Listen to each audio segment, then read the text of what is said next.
Hello everybody and welcome to this exercise. In this exercise the goal is to use filters to draw a shadow effect.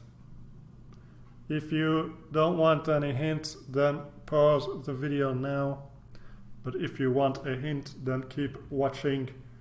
The hint is that you have to use offset and merge. There are other ways to do it, but I did it with offset and merge.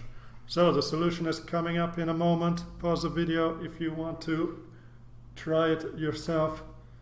Good luck. Bye bye. First of all, let's write a text. I click on the text tool and I click on the page and I type my text and I give the text a color purple, and that's enough for the text. Now, second of all, let's add a filter and rename it to shadow. Let's add an offset effect. Recall that when I add the offset effect, I can shift my source graphic to the left or to the right or up or down by changing the delta x and delta y values. We want to offset our shadow and then combine it with the original drawing. So let's combine it using merge. We want as a first input to be the shadow, the result of the offset, and the second input to be the source graphic. Remember that the second input is the one which will be shown on top. Now we have set the offset to 0, so we see no change in our drawing. Let's change the offset to 2. Let's enable the filter as well so that we can see what's happening.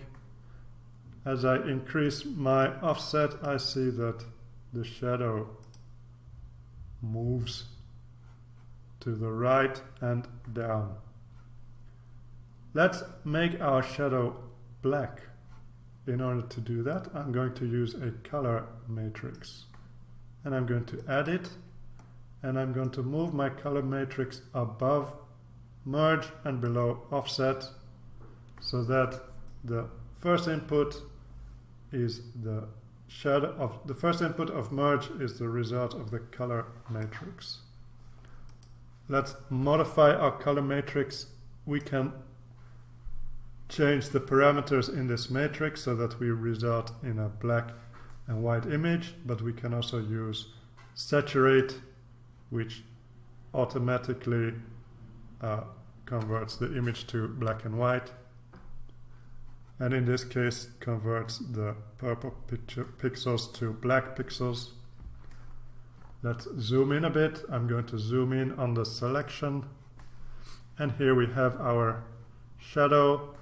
As a final step, let's add some Gaussian blur and apply it to our shadow only.